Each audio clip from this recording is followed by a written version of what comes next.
Hello and congratulations on getting access to this video course on how to optimize your videos before making your YouTube videos live.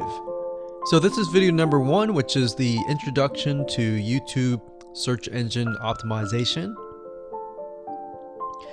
So I want to first start out by saying the goal is to focus on doing the right amount of keyword research and video file automation before actually uploading any of it to YouTube.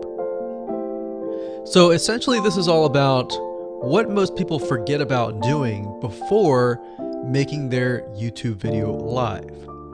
Because if you think about it, most people think about, okay, what do I do after I upload this video? They don't really think about what they have to do before making it live. So this is not about what you can do afterwards, as that is a totally different focus, but rather before. So besides simple optimization, you really need to know that YouTube ranks the videos that people watch the longest. Meaning, let's say for example that we have a 10-minute video. YouTube looks at that video. They look, yes, at the likes, dislikes, and comments, but they also look at, okay, do people actually watch most of this video? And based on, let's say, 1,000 views, how many of those 1,000 views actually watched either 50% or 100%, or how many minutes total? 1,000 times how many minutes was watched. So they really look at how long people watch the videos as a whole. Meaning the more viewers and the longer that they watch, that will get you ranked up further and further up. So instead of focusing on, spammy tactics, tons of backlinks, and all of that, our goal here is to really focus on the user experience. So what I want to do now is give you a quick overview of what's inside this video course. This is, of course, video number 1. Video number 2 is going to be about competitive research, or in other words, researching your competitors to kind of get a better idea of why YouTube is ranking those videos. Video number 3, we'll talk about highly searched keyword terms and how you can find those for your product or service or whatever you're trying to promote.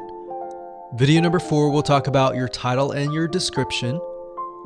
Video number 5, we'll talk about video file optimization. So we're going to optimize the actual file because each file has essentially information in it. And of course, video number 6, we'll talk about why your thumbnail is important and how to make it professional and good looking. And video number 7, we'll talk about video length and why that matters. We talked briefly about it just now, but I'm going to dive in deeper in that video. And of course, last but not least, I'm going to give you a secret tip on how to outrank your competitors in video number 8. So before we get started, I want to talk about what you need to have in hand. You're definitely going to need your product or service and an idea of the niche that you're targeting. You also need to have a video that is ready to be uploaded. And with that said, let's move on to video number 2. Hello and welcome back. This is video number 2. So let's talk about competitive research. You see, the best way to understand how you can rank better is to know what is already ranking in your niche or your market. So what we want to do here is we want to analyze the videos that are on the top. And I want you to specifically look at what titles, what descriptions are they using, and what thumbnails are they using that are eye-catching.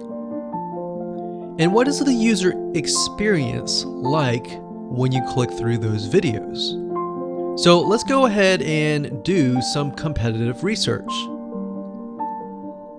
So for the sake of making sure that we find YouTube videos that actually relate to promoting a product, what I want to do now is just to pick a product out of the blue and let's take a look at YouTube. So one product that I've been using for a while now, which has been really awesome, is called the Instant Pot. It's basically a pressure cooker that cooks food at a really fast rate. So what we're gonna do is we're gonna hop on over to youtube.com and we're gonna type in Instant Pot and see what we get. So I'm not going to click enter just yet because I'm interested in getting an idea of what kind of potential keywords that we could rank on, or what potential videos that we can create. And we'll talk more about this in the next video. But for now, let's just do some basic keyword brainstorming and then of course do some competitive research. So Instant Pot, we got Instant Pot recipes, we got Instant Pot ribs, Instant Pot roast. So let's just click here and see what we get. Now we can see how to use Instant Pot has 316,000 views right here. Instant Pot chicken, top 6 easiest things to cook in your Instant Pot. Perfect for beginners. All right. So let's just take a look at the top 3. So let's go ahead and open those up.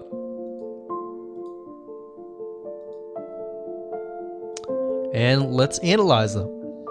So the first one is this one here. And let's pause the video. We'll skip the ad. All right.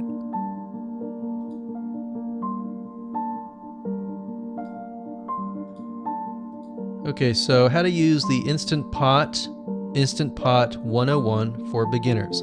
So if we think about the type of audience that the Instant Pot attracts, it attracts somebody who has a busy life, who may be a beginner at cooking and just wants a quick and easy meal done fast. So we can see that. So one thing that I like to do is I like to copy the titles to Notepad. Just kind of get an idea of what we're dealing with. So that's the title. Looks like she's promoting an Amazon affiliate link. We can see that here, Amazon.to. We've got Instant Pot hacks, Instant Pot yogurt, and all that. So what she's doing, it's very funny, but she may not realize she's doing this, but what she's using is a method called siloing. And she's basically telling YouTube, hey, not only do I have this video on Instant Pot, I've got Instant Pot hacks, yogurt, recipes, and other recipes. So let's just copy that in here. So that's video number 1. So we're gonna rank it from video 1, video 2, and video 3. Let's scroll down a bit. We've got 373 comments. I will say when it comes to YouTube, they're looking for engagement. So comments is good, likes are good, even dislikes are good as well. Even though dislikes are bad from a human standpoint, it tells YouTube that there is engagement, all right? So sometimes we're gonna be able to view, we can't do it here, but sometimes you'll actually be able to view more data. But for now, you can't hear. Now, we can actually dig deeper if we want to. So let's just take a look at Natural Brittany's YouTube channel. Because when you're doing competitive research on YouTube, it's not just that particular video. It's actually the whole YouTube channel as a whole. The authority that that channel holds. So she has 116,000 subscribers. Click on the videos. She has a good amount of videos that talk about anything, looks like from cooking, from budgeting, from grocery, a lot of very similar videos. So let's scroll down. And now let's go ahead and take a look at the second highest ranking video. So if we go back over to here, and this is the Instant Pot chicken, cook with me, meal planning, meal prepping, Sunday setup.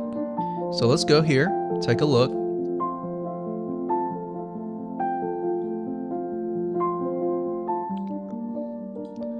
Okay, let's see here. So it's a 20-minute video, all right? And it has 658 likes, 5,000 views. If we take a look at this video here, this has 320,000 views and 7,000 likes. Now, notice how it says 13 minutes here, and notice how it says 20 minutes here. We'll go back to this later on. All right, so we'll talk more about why a certain amount of time of your video is important, why the timing is important. And why is it that this lady has only 5,000 views, whereas the other lady has 300,000, and this lady is ranked right below that lady? All right, so why is that important? And why does that correlate to the time? So we'll talk more about that later on. But for now, let's just do competitive research. We're not trying to figure things out right now, and go from there. So if we take a look at the description, it says cook with me as I try a new recipe with Instant Pot. So the description contains the keyword. Sunday setup. Looks like she's got some Amazon links. And if we think about Instant Pot, who could it be targeting? All right, so this lady calls out people who are trying to prep on Sunday. So if we can get an idea of who it's targeting mothers, it's targeting people who are busy, who maybe only have time on Sundays to set things up. And chicken is a common thing, so maybe she's getting a lot of clicks. We don't know exactly, but we know that the headline and the description work together in getting clicks. All right, back over here, this is the third one. So let's take a look at this one. So this one is 8 minutes, but it has a lot more views than those other two videos, but it's shorter. It's shorter, but it has longer amount of views, and it's third. It's got 11,000 likes and 633 dislikes. If we scroll down, we can see that it has more comments than the first one. So why is it that the first one is number one and this one is the third one and it has more views and more comments? Well, we don't know exactly why, but I have a hunch as to why that is, which we'll talk more about ranking and what Google and YouTube is looking for later down the road. So that's that. Let's just copy that title. And I'm going to go ahead and pause this video and we'll copy and paste that information to the notepad. Okay, so I went ahead and copy and paste the information. So this is video 1, this is video 2, and this is video 3 down below. So let me make this bigger so we have this information. So as we're kind of analyzing the competitor, we want to save this for later, but can you kind of see a similarity here? So this is calling out the target audience. This is calling out the people who are busy, essentially. And top 6 ways, top X ways, top certain number ways is always a good title. So perfect for beginners. So if you can imagine, we already see that this title has beginners. This one's calling out perfect for beginners. And this one essentially is calling out people who are busy. So it's a target audience. So that's key. So having this in hand gives you a better idea on what potential titles and descriptions that you can have. Now you can do some deeper dive competitive research using specific tools. And one specific tool is called Social Blade. So that's socialblade.com, as you can see here. And I like to use this to kind of get a better idea of the YouTube channel as a whole. Because what you're trying to figure out is, did this person rank because their channel as a whole has a lot of traffic? Or did this person rank simply because of the titles and the description? So there's many factors that come involved, but let's take a look at Naturally Brittany. So let's go ahead and copy this. And you basically want to come here and type in the username of the YouTube channel. So we'll go ahead and click this here. Okay, so we can see here that this is naturally Brittany, 116,000 subscribers. She's got 19 million video views. So that kind of gives us an idea of how easy it is to break through. Is it easy? Is it going to take a little bit work or what? So let's just go ahead and open her up, and let's do the same thing with the other videos. So this one is marriage and motherhood. You got that here. So she has 7 million video views. So it's about half of what we saw earlier. And this one is called Six Sisters Stuff. And this one has about 9 million video views.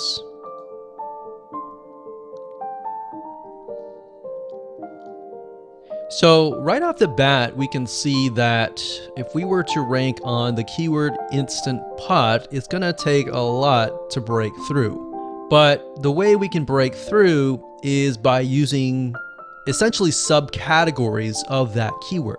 So Instant Pot recipes or Instant Pot chicken recipe, stuff like that.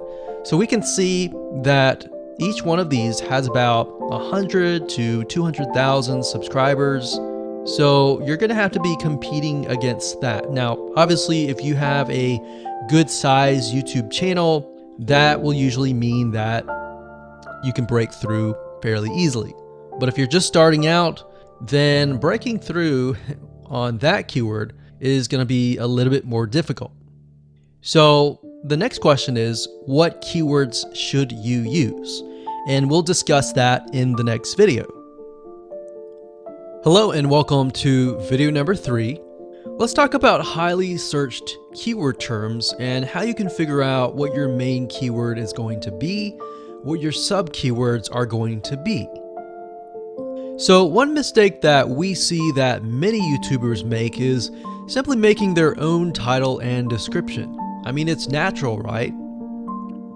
But instead of deciding what you think will work, why not use what is already working and do some simple keyword research that's not going to take a lot of time, and this way you'll be able to have the right information that will help you rank on the right keywords.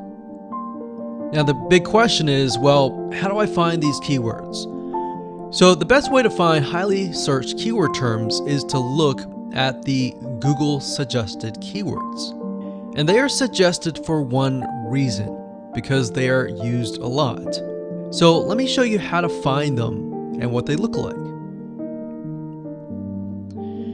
Okay, so from analyzing the previous videos with the top 3 videos to kind of get an idea of what the titles were, what the descriptions were, if we look at the 3 and we refer back to this, the question is, what are the commonalities between the titles? Obviously the keyword Instant Pot, but we also notice that the top one and the third one, they all have the keyword beginners. So beginners in Instant Pot. Instant Pot for beginners, all right? So if we go back up here and we go to youtube.com and we type in Instant Pot, what do we get? So when you have a drop down like this is what we call the suggested keywords. And you'll see this in amazon.com, you'll see this in google.com and other major search engines. And what this is high demand and highly searched keyword terms. So in other words, if a lot of people are searching for these keywords, then they'll show up in the drop down menu. Right? So Instant Pot chicken happens to be a very highly searched term. And take a look at this. This one is related to Instant Pot chicken. So that means there's a lot of people searching for Instant Pot chicken. And that might be why this second video is ranked so high. Let's scroll down and take a look. So as we're scrolling down, I also want you to kind of keep an eye on the thumbnails, because the thumbnails are key. So we got top 6 easiest things to cook in your Instant Pot. And I'll say, as an Instant Pot user, I really didn't know what recipes were out there that would fit the Instant Pot. Because the Instant Pot, the way it cooks is it pressurizes the food, and you need a little bit of liquid inside it to pressurize. So what I was doing is I was looking for recipes that were specifically made for the Instant Pot. So a lot of these people that are coming here, they don't know. They're just looking for recipes. So the 30 Instant Pot recipes gives people an idea. Oh, okay, I've got 30 recipes that I can pick and choose from. So if you scroll down, it says Instant Pot Ultra. All right, so if we go back here, so Instant Pot Chicken is definitely a top one. Instant Pot Spaghetti, how to use an Instant Pot. Instant Pot Cheesecake, Yogurt, Pho, Beef Stew, Whole Chicken, Rice, and Instant Pot Roast. So these are highly searched keywords. Now let's hop over to Google and see what we get. Do we get the same thing? Do we get something different? So if you go to Google and you type in the same thing, Instant Pot, we can see that we've got Instant Pot recipes, Instant Pot chicken. So notice that the chicken and the roast beef or the pot roast seem to appear both in Google and in YouTube. So whenever you see that, that's a good sign, because you got to understand, people searching in YouTube are very different than people searching in Google. They don't show the exact same thing. But if they do, that gives you an idea that if you rank on that term, that you will be able to get traffic from Google and YouTube. Okay, so let's go back here. So Instant Pot Chicken. So let's just do a search and see what we get. So another place to find the Google suggested keyword terms is to scroll all the way down to the bottom. So there we go. So Instant Pot recipe. Now these are specifics, all right? These are searches related to Instant Pot. So people are looking to buy Instant Pot Amazon. So let's just type in Instant Pot Chicken and see what else we get. So if you notice, when we type Instant Pot Chicken, it gives you a more detailed view of the other keywords that are related. So for example, Instant Pot Chicken recipes, chicken rice, chicken noodle soup, chicken thighs, chicken bog, chicken breast recipes, chicken wings, and chicken and dumplings. So let's go over here and see what we get. So Instant Pot Chicken recipe, wings, noodle, biryani, thighs. So a lot of these are actually appearing that are the same. Okay, so moving on here, we've got Instant Pot Chicken. Now let's take a look at what we have here. So what I would do is I would do the same thing, the competitive research. Now, if you notice here, the Six Sisters stuff, it's a different video, but it's a similar video. Now this video is different. This lady is the same. And that's another thing. So if you rank high on the main keyword, then you could potentially rank on the other smaller keywords as well. So that gives you an idea that of what content to create and what keywords to target. So we could potentially make it about Instant Pot Chicken. And what I would do is go back here. Let's say we want to title it the Instant Pot Chicken. What I would do is I would scroll here and take a look at questions people are asking. So how do I cook chicken and potatoes in Instant Pot? How long does it take to cook chicken pot, Instant Pot? We scroll down, and what I would do is grab these keywords. So I would grab these keywords.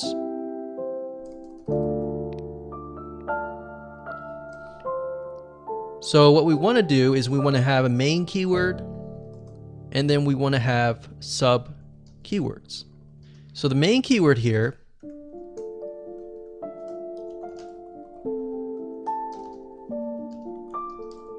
would be Instant Pot Chicken. And then the other ones would be Instant Pot Chicken and Potatoes, and all the rest here. So having these in hand will give you a better idea on how to go about creating your titles and your descriptions so that you can target specific keywords, and that you're not like any other YouTuber who is simply making up titles and descriptions just out of your head. So this way you can be strategic and rank effectively. Hello and welcome to video number 4. In this video, we're going to talk about your title and your description. So let's take what you have gathered in the previous video and let me show you how to properly create your titles and descriptions. So when it comes to creating titles and descriptions, we simply need to do what we did in the previous videos, which was the competitive research. And as you can see here, we have the videos 1, 2, and 3, the top number 1, number 2, and number 3. And of course, we have the main keywords. So we have this main keyword here. So that's definitely going to be in the title. And then of course, if you noticed, the target audience was beginners. So essentially what you're noticing here is that people are calling out the audience, and then of course they have the keyword in the title itself. And then of course you want to make sure that title, main keyword, and target audience is also going to be in your description. Now what I like to do is I like to go look at magazines in that niche. It doesn't necessarily have to be exactly, in this case, Instant Pot, but it needs to be somewhat of that genre. Now, one thing that I noticed was when we took a look at the Instant Pot Chicken, you could write out something like top 6 easiest things. So instead of things, you could say chicken recipes or pot roast recipes to cook in your Instant Pot. Or you could say something like Instant Pot Chicken dash top 6 easy recipes, or you could use a number. People like numbers, especially knowing that somebody gets an Instant Pot for the sake of saving time. You could say top 6 easy chicken recipes that take less than 30 minutes. Now obviously that's a little bit long, so let's head on over to Google here. So like I said, I like to use magazines. Magazines do a great job in creating titles. So as you can see here, I typed in Instant Pot magazine, and to the right you'll notice that there's Instant Pot all-time recipes. So let's just go ahead and open that in a brand new window like so. So it looks like we have to pay, but let's just go ahead and click the free sample. So we can see Instant Pot's all-time best recipes.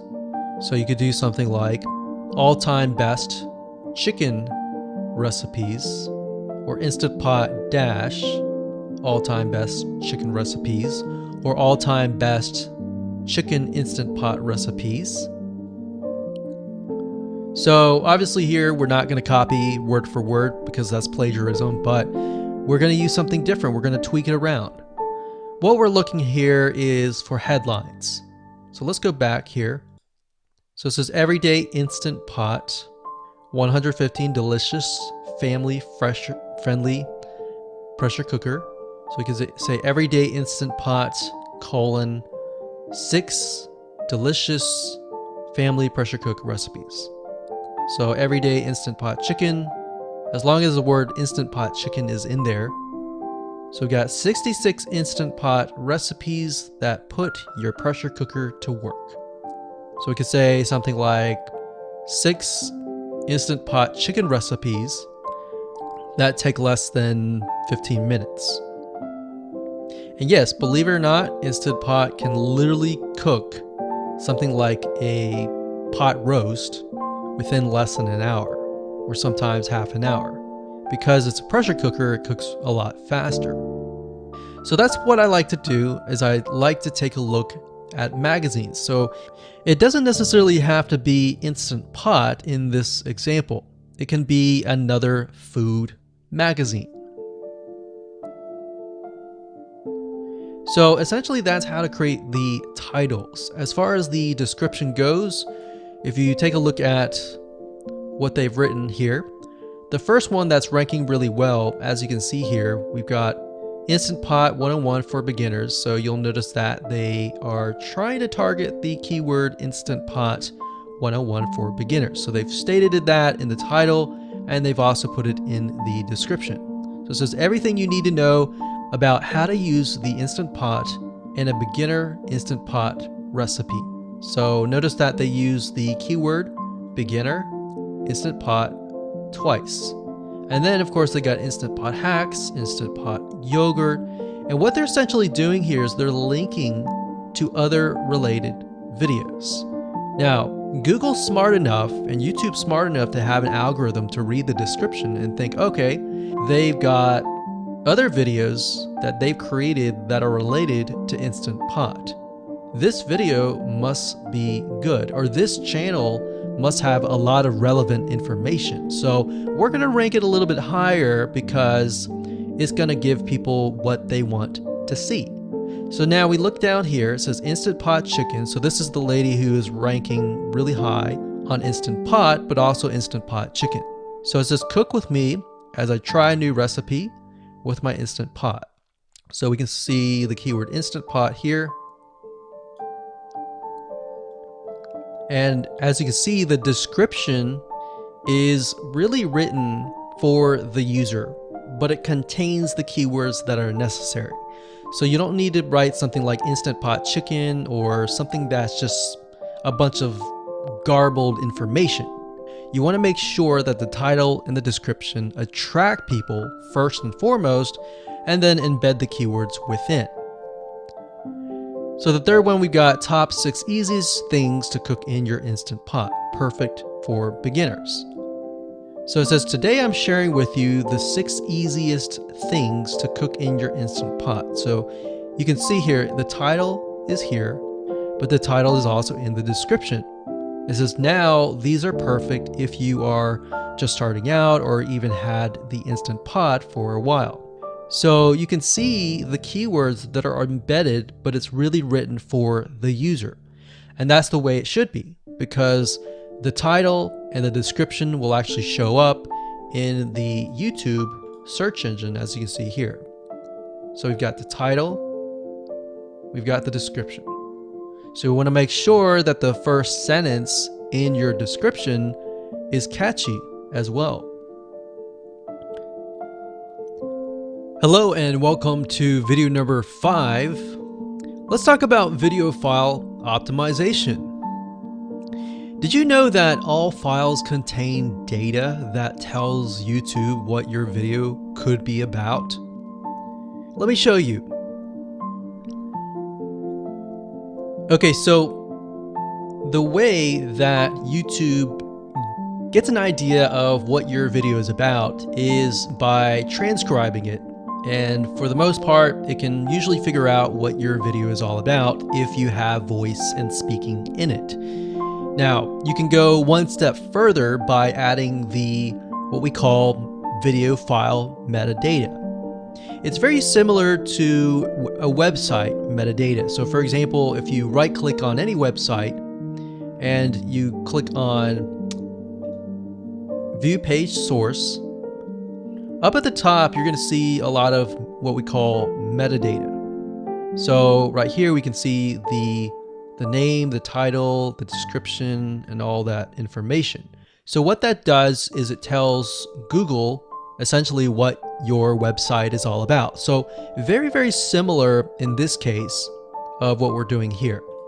So what we're doing here is we are taking the video file that you have created and embedding it with more information. So besides the title and description, YouTube will be able to read the metadata inside of your video. So it'll make a little bit more sense when I show it to you. Now, it's really hard to find software out there that allows you to embed metadata, except for a few.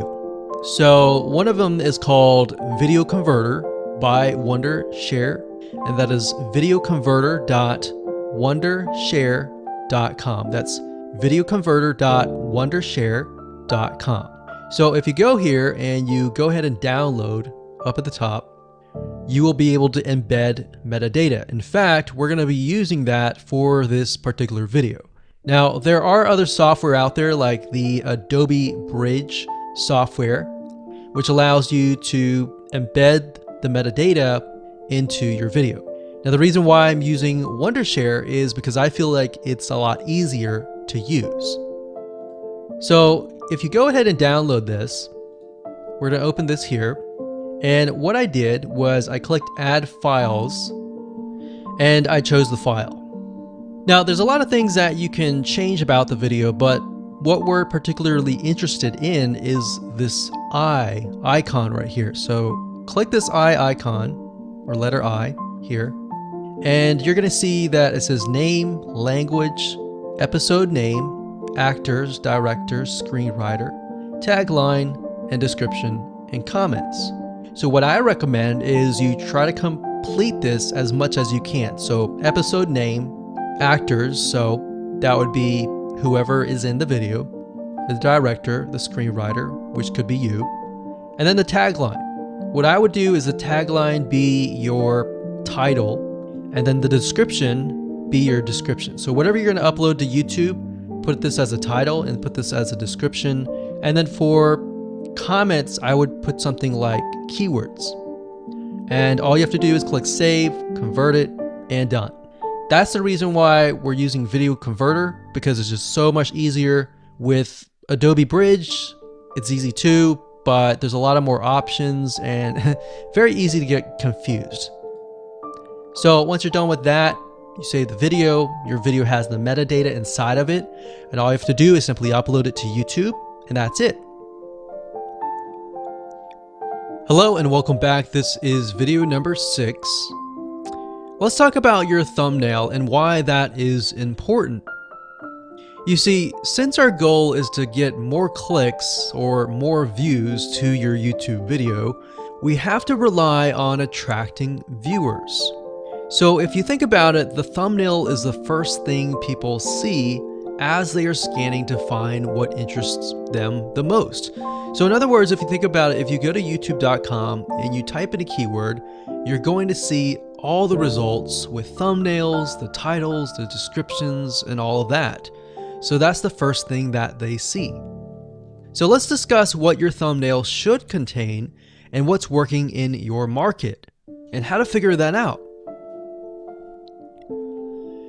So when it comes to having a thumbnail, you want to make sure that it is eye-catching, meaning it shows somebody what they want. So if Instant Pot Chicken is your main keyword, you want to make sure that your thumbnail has something in it that entices them. So it's good to have the keyword or the title in it. So you can see right now the way YouTube works is they have an initial title or an initial thumbnail, and then after that you can see motion. So if I put my mouse over it, you can actually see part of the video, which makes it a lot more engaging. So as we scroll down, the initial thumbnail that this woman uses is the Instant Pot, and then this one here, it says Instant Pot recipes, so Instant Pot. So we can see the ones at the top definitely have the Instant Pot in it, or a word that's chicken, or a picture that has chicken in it. So it fits the keyword. Now, if you're not a professional, thumbnail artist or anything like that, there are different sites that you can use to get these created.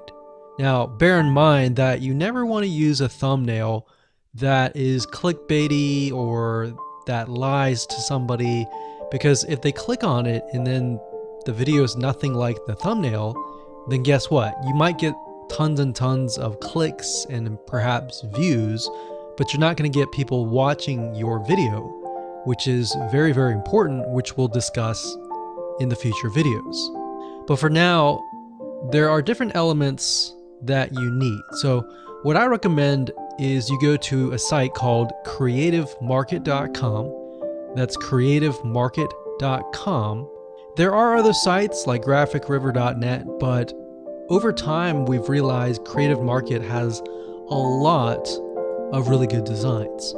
So what we can do here is in the search box, we're going to type in YouTube thumbnail. And we're looking specifically for templates that we can use for the thumbnail. So it says YouTube thumbnail pack. Let's go ahead and open that. There's one here. There are end cards, but that's a little bit different. That basically comes at the very end of your video.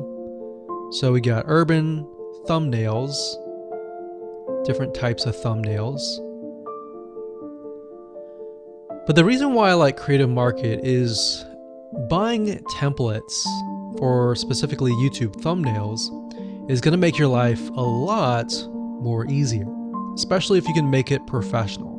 The more professional it looks, the more professional your viewers will click through. So if we click on this, we can kind of get an idea of what we're dealing with.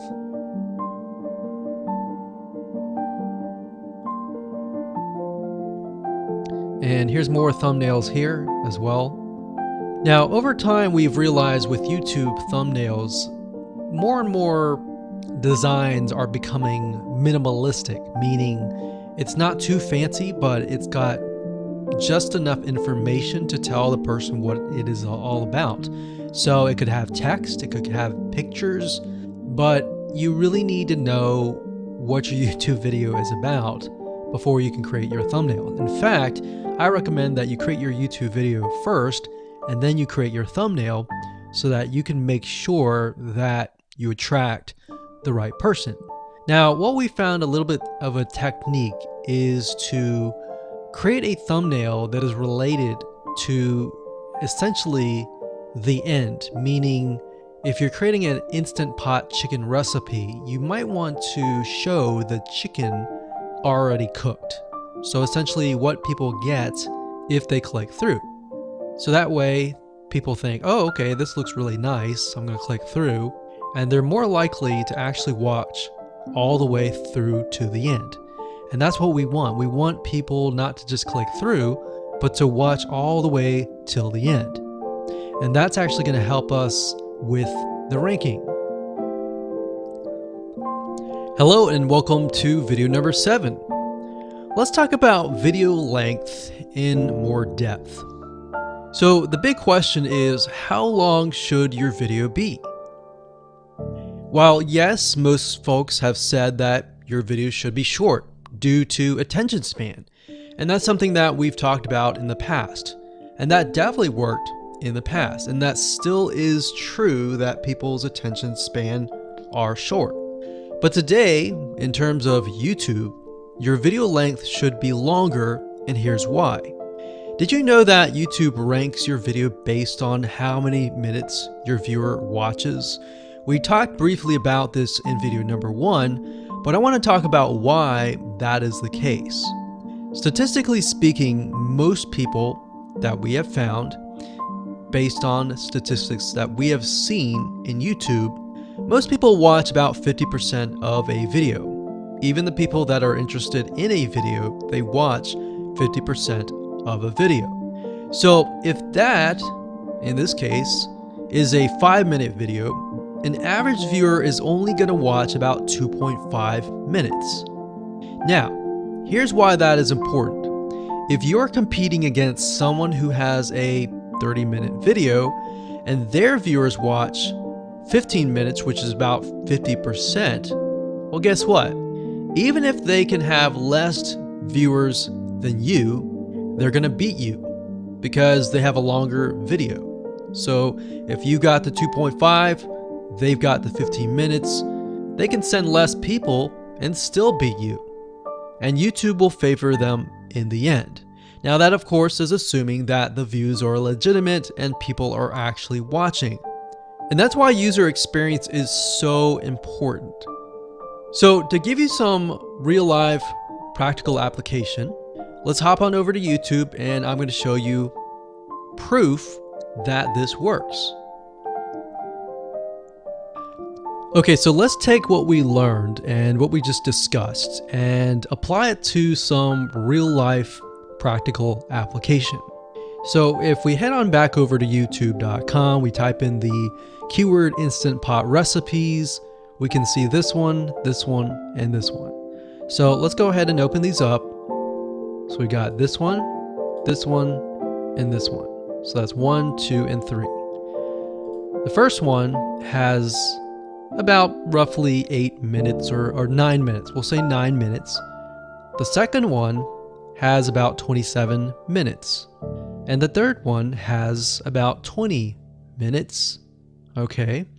So essentially the second and third have about double the amount of time. So like we talked about, most people watch about 50% or less and then they quit. That's the average, right? So if that's the case, this person here, even though they have more views, see that? 800,000 views, even though they have more views, they're competing with somebody with a 30-minute video. Essentially, it's 27 or 28, but close to 30. So if we round that, we'll just say this is 10, this is 30, and this is 20. All right, so let's keep it at even numbers. So if that's the case, there's 4 minutes here, 15 minutes here, and 10 minutes here.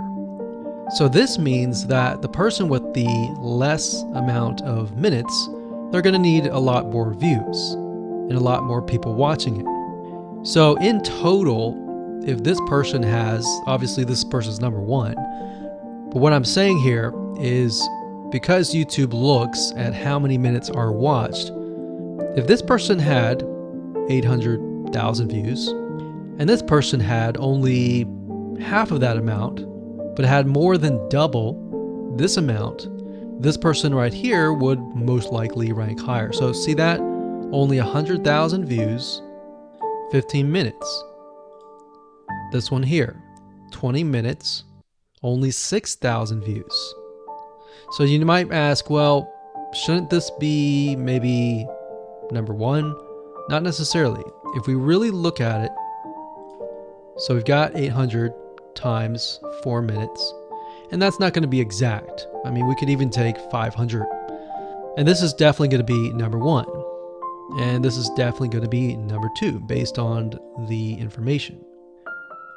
But this person, because they have a long enough video, even though they have less amount of views, they're still able to rank pretty high. So this is based on one of our YouTube channels, which has over 9 million of minutes watched. And based on that, that's what we've seen. Now, there's other factors like likes, dislikes, comments, and other things like that, titles and descriptions.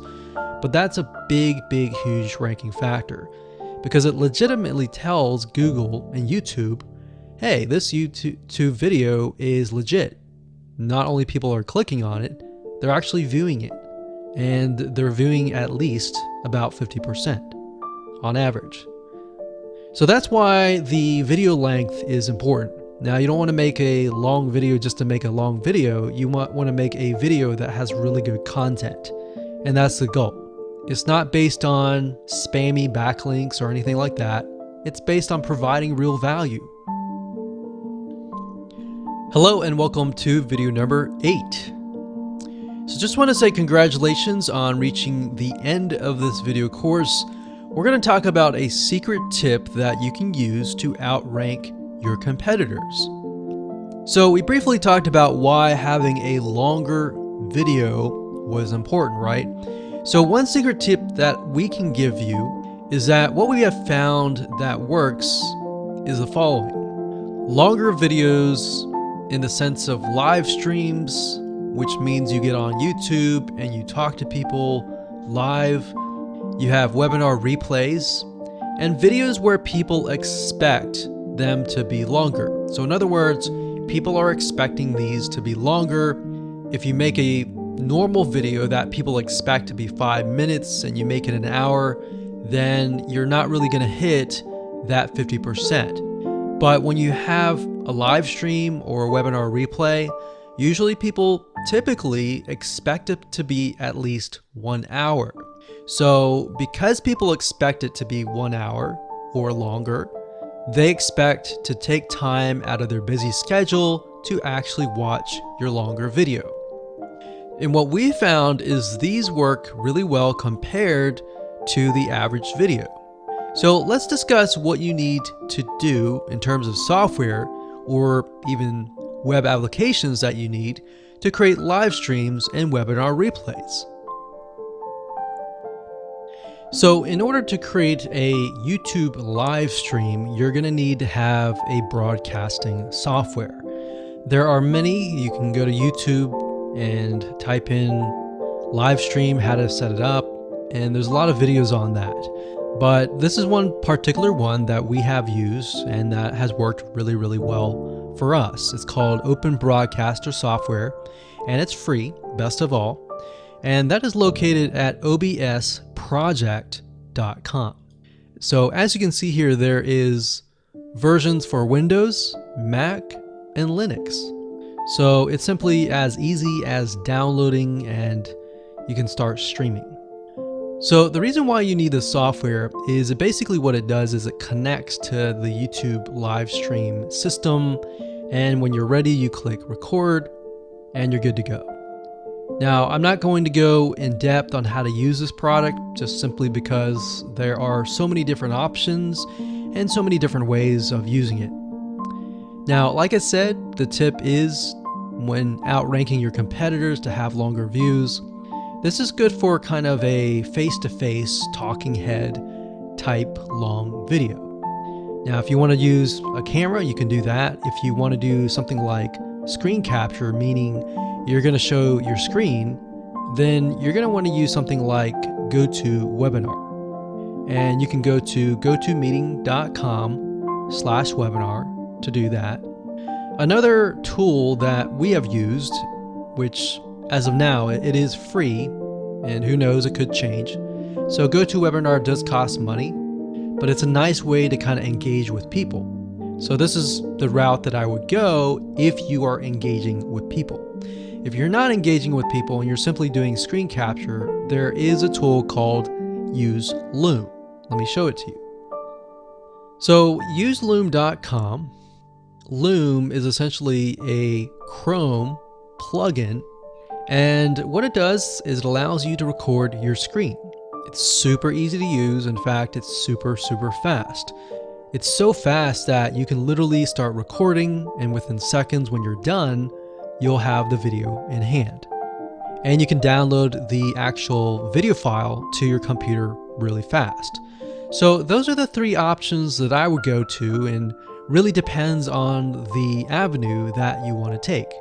So like I said, create a longer video, but just don't create any content. Make sure that the content is valuable, because you want to make sure that people watch all the way through, or if not, watch at least 50%.